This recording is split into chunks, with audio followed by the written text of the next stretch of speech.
हर हर महादेव सभी को।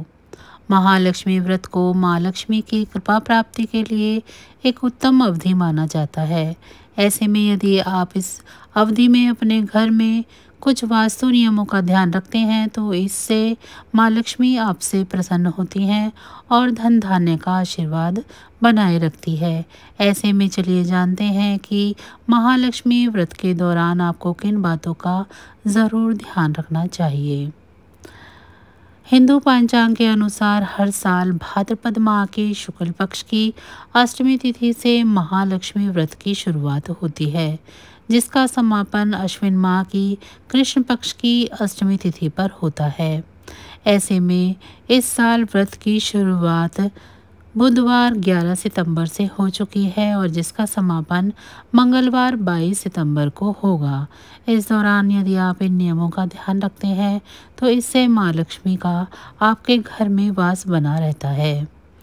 ऐसा माना जाता है कि मुख्य द्वार से ही माँ लक्ष्मी का घर में आगमन होता है, इसीलिए इस स्थान पर साफ सफाई का विशेष रूप से ध्यान रखें। साथ ही इस बात का भी ध्यान रखें कि मुख्य द्वार पर अंधेरा नहीं होना चाहिए। इसी के साथ मुख्य द्वार पर गंगा जल का छिड़काव शुभ लाभ और स्वास्तिक का चिन्ह बनाएं और लक्ष्मी जी के निमित्त घी का दीपक भी ज़रूर जलाएं। इससे माँ लक्ष्मी के आगमन का मार्ग प्रशस्त होता है। तुलसी के पौधे को हिंदू धर्म में अत्यंत शुभ और पूजनीय माना गया है। ऐसा माना जाता है कि जिस घर में हरा भरा तुलसी का पौधा पाया जाता है वहाँ माँ लक्ष्मी का सदैव वास बना रहता है। इसीलिए अपने घर में तुलसी का पौधा ज़रूर लगाना चाहिए और नियमित रूप से इसकी पूजा अर्चना और देखभाल करनी चाहिए।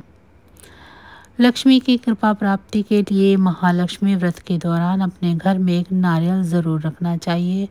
ऐसा करने से माँ लक्ष्मी प्रसन्न होती है।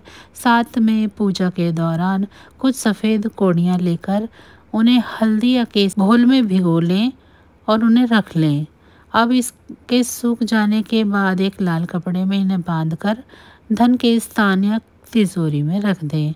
ऐसा करने से कभी कंगाली नहीं आती है। इसी के साथ आप तिजोरी में कुबेर देव या गणेश जी की प्रतिमा भी रख सकते हैं। पुराने समय की बात है, एक गांव में एक गरीब ब्राह्मण रहता था। वह नियमित रूप से श्री विष्णु का पूजन किया करता था। उसकी भक्ति से प्रसन्न होकर भगवान विष्णु ने उसे दर्शन दिए और अपनी मनोकामना मांगने को कहा।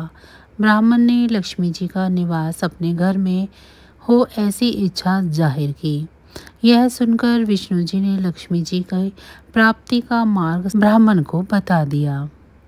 विष्णु जी ने कहा कि मंदिर के सामने एक स्त्री आती है जो यहाँ आकर उपले थापती है। तुम उसे अपने घर आने का निमंत्रण देना। वह स्त्री ही देवी लक्ष्मी है। देवी लक्ष्मी जी के तुम्हारे घर आने के बाद तुम्हारा घर धन धान्य से भर जाएगा।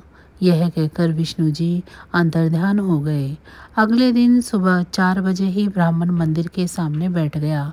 लक्ष्मी जी भी उपले थापने के लिए आई तो ब्राह्मण ने उनसे अपने घर आने का निवेदन किया। ब्राह्मण की बात सुनकर लक्ष्मी जी समझ गई कि यह सब विष्णु जी के कहने से हुआ है। लक्ष्मी जी ने ब्राह्मण से कहा, तुम महालक्ष्मी व्रत करो। 16 दिनों तक व्रत करने और 16वें दिन रात्रि को चंद्रमा अर्घ्य देने से तुम्हारा मनोरथ पूर्ण होगा। ब्राह्मण ने देवी के कहे अनुसार व्रत और पूजन किया और देवी को उत्तर दिशा की ओर मुख करके पुकारा। लक्ष्मी जी ने अपना वचन पूर्ण किया। उस दिन से यही व्रत पूरी श्रद्धा से किया जाने लगा। जो भक्ति से पूर्ण श्रद्धा के साथ करता है उसे अपार धन की प्राप्ति होती है। हिंदू धर्म में महालक्ष्मी व्रत पूरे 16 दिनों तक रखा जाता है। हालांकि यह निर्जला व्रत नहीं होता है, लेकिन अन्न ग्रहण करने की मनाही होती है। आप इस व्रत में फलाहार कर सकते हैं। 16वें दिन व्रत का उद्यापन किया जाता है। यदि आप 16 दिनों तक महालक्ष्मी व्रत करने में असमर्थ हैं तो शुरुआत के 3 या आखिर के 3 व्रत रख सकते हैं। इससे लोगों की मनोकामनाएं पूरी होती हैं और जीवन में खुशहाली बनी रहती है। एक और कहानी के अनुसार एक समय महर्षि श्री वेद व्यास जी हस्तिनापुर पधारे। उनका आगमन सुन महाराज धृतराष्ट्र उनको आदर सहित राजमहल में ले गए। स्वर्ण सिंहासन पर विराजमान कर चरणों तक ले उनका पूजन किया। श्री व्यास जी से माता कुंती तथा गांधारी ने हाथ जोड़कर प्रसन्न किया। हे महामुने, आप त्रिकालदर्शी हैं, अतः आपसे हमारी प्रार्थना है कि आप हमको एक कोई ऐसा सरल व्रत तथा पूजन बताए जिससे हमारा राज्य, लक्ष्मी, सुख संपत्ति, पुत्र पौत्र आदि वो परिवार सुखी रहे। इतना सुन श्री वेद व्यास जी कहने लगे, हम एक ऐसे व्रत और पूजन का वर्णन कहते हैं जिससे सदा लक्ष्मी जी का निवास होकर सुख समृद्धि की वृद्धि होती है। यह श्री महालक्ष्मी जी का व्रत है जिसे प्रतिवर्ष अश्विन कृष्ण अष्टमी को विधिवत किया जाता है। हे महामुने, इस व्रत की विधि हमें विस्तार पूर्वक बताने की कृपा करें। तब व्यास जी बोले, हे देवी, यह भाद्रपद शुक्ल अष्टमी से प्रारंभ किया जाता है। इस दिन स्नान करके 16 सूत की धागों का डोरा बनाएं, उसमें 16 गांठ लगाएं, हल्दी से पीला करें। प्रतिदिन 16 दूब व 16 गेहूं डोरे को चढ़ाएं। अश्विन कृष्ण अष्टमी के दिन उपवास रखकर मिट्टी के हाथी पर श्री लक्ष्मी जी की प्रतिमा स्थापित कर विधि पूर्वक पूजन करें। इस प्रकार श्रद्धा भक्ति सहित लक्ष्मी जी का व्रत पूजन करने से आप लोगों की लक्ष्मी में सदा अभिवृद्धि होती रहेगी। इस प्रकार व्रत का विधान बताकर श्री वेद व्यास जी अपने आश्रम को प्रस्थान कर गए। इधर समयानुसार भाद्रपद शुक्ल अष्टमी से गांधारी तथा कुंती अपने अपने महलों में नगर की स्त्रियों सहित व्रत का आरंभ करने लगी। इस प्रकार 15 दिन बीत गए। 16वें दिन अश्विन कृष्ण अष्टमी के दिन गांधारी ने नगर की सभी प्रतिष्ठित महिलाओं को पूजन के लिए अपने महल में बुलवा लिया। माता कुंती के यहाँ कोई भी महिला पूजन के लिए नहीं गई। साथ ही माता कुंती को भी गांधारी ने नहीं बुलाया। ऐसा करने से माता कुंती ने अपना बड़ा अपमान समझा। उन्होंने पूजन की कोई तैयारी नहीं की एवं उदास होकर बैठ गई। जब पांचों पांडव युधिष्ठिर, अर्जुन, भीम, नकुल और सहदेव महल आए तो कुंती को उदास देखकर पूछा, हे माता, आप इस प्रकार उदास क्यों हो? आपने पूजन की तैयारी क्यों नहीं की? तब माता कुंती ने कहा, हे पुत्र, आज महालक्ष्मी के व्रत का उत्सव गांधारी के महल में मनाया जा रहा है।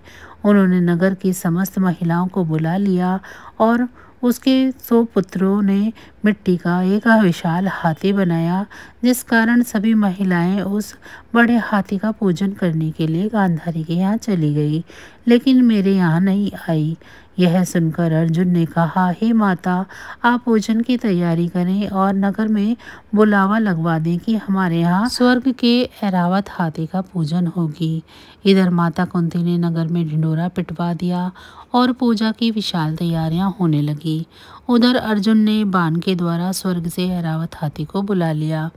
इधर सारे नगर में शोर मच गया कि कुंती के महल में स्वर्ग से इंद्र का ऐरावत हाथी पृथ्वी पर उतार कर पूजा जाएगा। समाचार को सुनकर नगर के सभी नर नारी, बालक एवं वृद्धों की भीड़ एकत्रित होने लगी। उधर गांधारी के महल में हलचल मच गई। वहां एकत्रित हुई सभी महिलाएं अपनी अपनी थालियां लेकर कुंती के महल की ओर चलने लगी। देखते ही देखते कुंती का सारा महल ठसाठस भर गया। माता कुंती ने ऐरावत को खड़ा करने हेतु अनेक रंगों के चौक पुराकर नवीन रेशमी वस्त्र बिछवाए।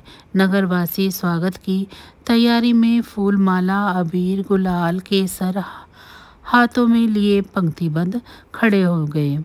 जब स्वर्ग से ऐरावत हाथी पृथ्वी पर उतरने लगा तो उसके आभूषणों की ध्वनि गूंजने लगी। ऐरावत के दर्शन होते ही जय जयकार के नारे लगने लगे।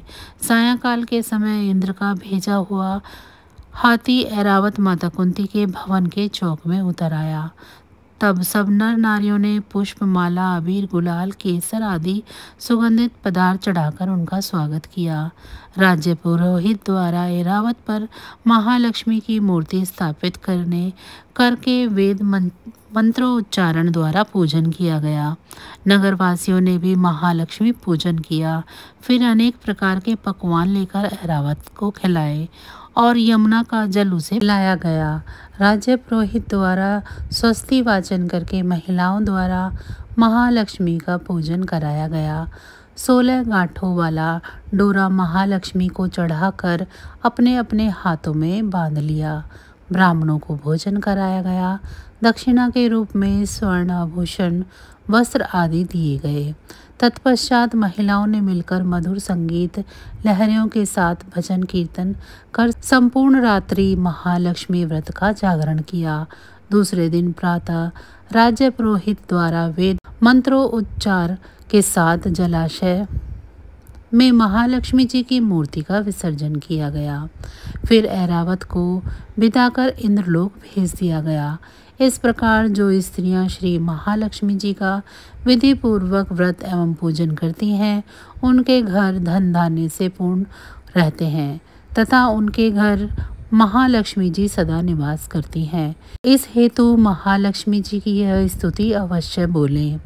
महालक्ष्मी नमस्तुभ्यं नमस्तुभ्यं सुरेश्वरी, हरिप्रिये नमस्तुभ्यं नमस्तुभ्यं दयानिधे। पुराणों में देवी लक्ष्मी के बारे में भिन्न भिन्न मत मिलते हैं। सभी को अच्छे से स्पष्ट करना होगा कि आखिर सत्य क्या है। जैसे सती पहले हुई और पार्वती बाद में, परंतु सभी उन्हें दुर्गा कहते हैं, जबकि दुर्गा देवी का एक अलग ही रूप है। इसी तरह यह भी जानना ज़रूरी है कि देवी लक्ष्मी और महालक्ष्मी कौन है। तो आइए जानते हैं। कहते हैं कि देवी के विभिन्न रूप को उनके वाहन, पहनावे, हाथ और शस्त्रों के अनुसार पहचाना जाता है। देवी का वाहक उल्लू, गरुड़ और गज है। बहुत सी जगह वह कमल पर विराजमान है। हर देवी की अलग ही रूप है। पुराणों में एक लक्ष्मी वह है जो समुद्र मंथन में जन्मी थी और दूसरी वह है जो भृगु की पुत्री थी। भृगु की पुत्री को श्री देवी भी कहते थे। उनका विवाह भगवान विष्णु से हुआ था। लक्ष्मी जी की अभिव्यक्ति को 2 रूपों में देखा जाता है, श्री रूप में और लक्ष्मी रूप में। श्री रूप में वे कमल पर विराजमान है और लक्ष्मी रूप में वो भगवान विष्णु के साथ हैं। महाभारत में लक्ष्मी जी के विष्णु पत्नी लक्ष्मी एवं राज्य लक्ष्मी के 2 प्रकार बताए गए हैं। एक अन्य मान्यता के अनुसार लक्ष्मी जी के 2 रूप हैं, भूदेवी और श्रीदेवी। भूदेवी धरती की देवी है और श्रीदेवी स्वर्ग की देवी। पहली उर्वरा से जुड़ी है, दूसरी महिमा और शक्ति से। भूदेवी सरल और सहयोगी पत्नी है, जबकि देवी श्रीदेवी चंचल हैं। विष्णु को हमेशा उन्हें खुश रखने के लिए प्रयास करना पड़ता है। समुद्र मंथन की लक्ष्मी को धन की देवी माना जाता है। उनके हाथ में स्वर्ण से भरा कलश है। इस कलश द्वारा लक्ष्मी जी धन की वर्षा करती रहती हैं। उनके वाहन को सफ़ेद हाथी माना गया है। दरअसल महालक्ष्मी जी के 4 हाथ बताए गए हैं।